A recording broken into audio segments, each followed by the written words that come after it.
ఎన్నికల ముందు ఇచ్చిన హామీలు నెరవేర్చడం అన్ని అమలు చేయడం వీలు పడదని సీఎం చంద్రబాబు చెప్పడంపై ఆదోని వైసీపీ మాజీ ఎమ్మెల్యే సాయి ప్రసాద్ రెడ్డి ఫైర్ అయ్యారు. ప్రజలకు రాష్ట్రంలోని వాస్తవ పరిస్థితిని వివరించడం తన బాధ్యత అని చెబుతూ హామీలను ఎగ్గొట్టే ప్రయత్నం చేశారని విమర్శించారు. తాము ఇస్తున్న హామీలు కావు అని తెలిసి కూడా చంద్రబాబు, పవన్ కళ్యాణ్ ఎన్నికల సమయంలో ప్రజలను హామీల పేరుతో మభ్యపెట్టారని మండిపడ్డారు. పవన్ కళ్యాణ్ తిరగబడితే హామీలు అమలు అవుతాయని తెలిసి కూడా సైలెంట్ గా ఉంటున్నారని ఆరోపిస్తున్న మాజీ ఎమ్మెల్యే సాయి ప్రసాద్ రెడ్డితో మా ప్రతినిధి బస్వరాజు ఫేస్ టు ఫేస్.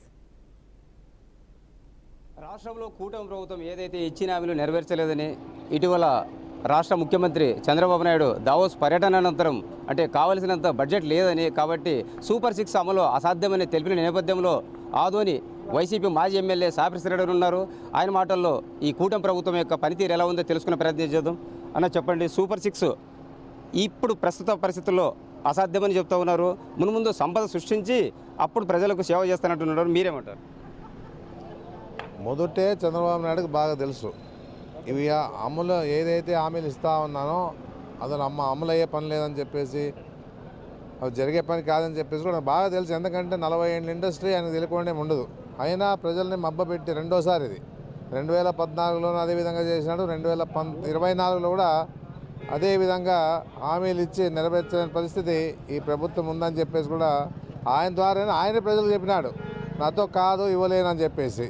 మళ్ళీ ఇవ్వని చేత కాకపోతే అబద్ధాల హామీలు ఇచ్చి ఎందుకు అధికారంలోకి వచ్చిన తర్వాత ఈ మాట చెప్తా ఉన్నారని కూడా ప్రజలు గమనిస్తూ ఉన్నారు బాగా. ఇంకా ఒక్కొక్కరు ఒక మాట చెప్తా ఉన్నారు.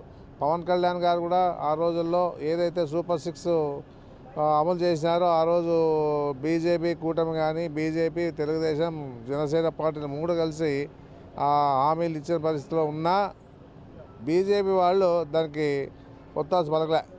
ఎంతసేపు ఉన్న పవన్ కళ్యాణ్ గారు తర్వాత చంద్రబాబు నాయుడు గారే ఇద్దరు ఫోటోలు పెట్టుకొని ఆ సూపర్ 6 హామీలు నెరవేరుస్తామని చెప్పేసి కూడా చెప్పడం జరిగింది. మళ్ళీ ఈరోజు పవన్ కళ్యాణ్ కూడా ఎందుకు మాట్లాడడం లేదో తెలియదు మాకు. ఆయన డిప్యూటీ సీఎం కాబట్టి ఆ హోదా ఉన్నాడు కాబట్టి ప్రజలకు అన్యాయం జరుగుతూ ఉంది కాబట్టి గట్టిగా ఎదిరించి ఆ కార్యక్రమాలు అందించే బాధ్యత కూడా డిప్యూటీ సీఎం పవన్ కళ్యాణ్ గారికి ఉందని చెప్పేసి కూడా నేను చెప్పడం జరుగుతుంది. ఆయన బలం ఆయనకే తెలియదు, హనుమంతుని బలం ఏ విధంగా తెలియదు, ఆయన బలం ఆయనకే తెలియదు. ఆయన తిరగబడితే ఖచ్చితంగా అమలవుతాయని చెప్పేసి కూడా తెలుసు. అయినా చేయలేని పరిస్థితిలో ఉన్నాడంటే ఇక ప్రజలు అర్థం చేసుకుంటారని చెప్పేసి కూడా నేను చెప్పడం జరుగుతూ ఉంది. ఇంకో మాట కూడా అన్నాడు, అంటే గతంలో వైసీపీ ప్రభుత్వం 10 రూపాయలు అప్పు చేసి 2 రూపాయలు జనాలు పంచి 10 రూపాయలు జోబులు వేసుకునిందని అంటున్నాడు. మీరేమంటారు? ఇవన్నీ కూడా అబద్ధాలే. ఎందుకంటే చంద్రబాబు నాయుడు 2014 నుంచి 19 వరకు అధికారంలో ఉన్నప్పుడు ఇదే బడ్జెట్తోనే రాష్ట్రాన్ని ముందుకు నడపలే. ఆయన 4 లక్షల కోట్లు అప్పు చేసి మళ్ళీ మన ప్రజల మీద భారం వేసే పరిస్థితి చేసినాడు.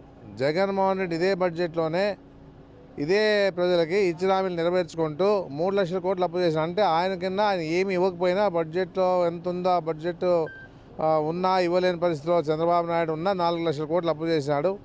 మళ్ళీ ఈరోజు 1 లక్ష కోట్లు అప్పు చేసినాడు. మరి ఏ విధంగా హామీలు ఇవ్వకుండానే హామీలు నెరవేర్చకుండానే ఈ విధంగా అప్పు చేస్తామనేది కూడా ప్రజలు అర్థం చేసుకోవాలని చెప్పేసి నేను గట్టిగా చెప్తా ఉన్నాను. ఎందుకంటే ప్రజలు అమాయకులు అనుకుంటా ఉన్నాడు. ఎన్నోసారి కూడా నమ్మినారంటే చేయగలుగుతాడేమో అని ఆలోచన చేసినారనేది కూడా గమనిస్తూ ఉన్నారు.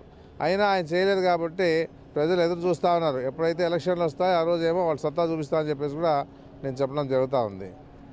వైసీపీ నుండి తీవ్ర విమర్శలు వ్యక్తమవుతున్న నేపథ్యంలో ఏదైతే పెట్టుబడులు తెచ్చి రాష్ట్రాన్ని పారిశ్రామికంగా అభివృద్ధి చేస్తుంటే జలసితో వైసీపీ నేతలు మాట్లాడుతున్నారని అంటున్నారు. ఎందుకు జగన్మోహన్ రెడ్డి 5 ఏళ్ల పరిపాలనలో ఎంత డెవలప్మెంట్ చేసినారని కూడా ప్రజలు గమనిస్తూ ఉన్నారు.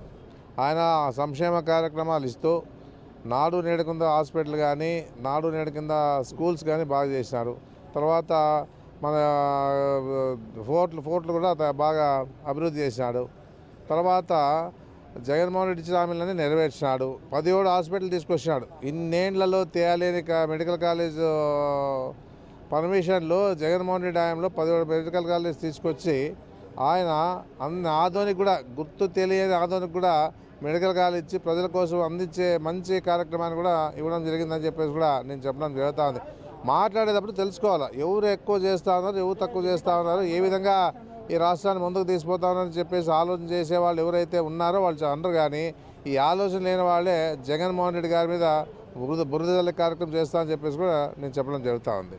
ఫైనల్గా కూటమి వైఫల్యాలు మీరు ఎట్లా క్యాచ్ చేసుకుంటారు? అంటే మీ పార్టీని ఎట్లా బలోపేతం చేసుకుని 2029కి అధికారంలో రావడానికి ఎలాంటి ప్రణాళిక చేస్తారు?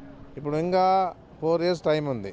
4 ఇయర్స్ టైములో మేము ఇప్పుడు ఏదైతే ఈరోజు చంద్రబాబు నాయుడు హామీలు ఇచ్చి నెరవేర్చలేకపోతున్నాడో, ఒకవేళ దేవుని దయతోన మన మున్సిపాలిటీ ఎలక్షన్లు వచ్చినా లేకపోతే జెడ్పీటీసీ మా లోకల్ బాడీ ఎలక్షన్లు వచ్చినా కూడా ఆ రోజు ప్రజల్లో చెప్తాం, ఈ విధంగా ఉంది, మళ్ళీ జగన్మోహన్ రెడ్డి పార్టీ పరంగా నిలబడిన వాళ్ళు గెలిపించండి, వాళ్ళు గెలిచిన తర్వాత ఆయనకు అర్థమవుతుంది, లేకపోతే ఇంతేలే ప్రజలు అని చెప్పేసి ఈరోజు మళ్ళా చంద్రబాబు నాయుడు ఏదో రకంగా మళ్ళా ప్రజల్లోకి వస్తాడు, అది గమనించుకోవాలని చెప్పేసి కూడా కరెక్ట్గా చెప్తాను. ఎందుకంటే ఒకసారి మున్సిపాలిటీలు కానీ లోకల్ బాడీ ఎలక్షన్లు కానీ మళ్ళీ మీ ప్రజలంతా కలిసి ఐక్యతతో జగన్మోహన్ రెడ్డి పార్టీ తరపున నిలబడిన వాళ్ళు గెలిపిస్తే మీకు మంచి గుర్తింపు ఉంటుంది, మీకు అన్ని విధాలుగా మంచి జరుగుతుందని చెప్పేసి కూడా నేను తెలియజేస్తాను. కూటమి ప్రభుత్వ వైఫల్యాలను ఖచ్చితంగా జనాల్లోకి తీసుకెళ్తాం. త్వరలో రాబోతున్న స్థానిక సంస్థల ఎన్నికల్లో ఖచ్చితంగా ఇంటింటికి తిరిగి వివరిస్తాం. ఖచ్చితంగా 2029లో వైసీపీ అధికారంలోకి వచ్చే విధంగా పార్టీని అయితే సంసిద్ధత చేసే క్యాడర్లో మనోధైర్యం నింపుతామని తెలుపుతా ఉన్నారు.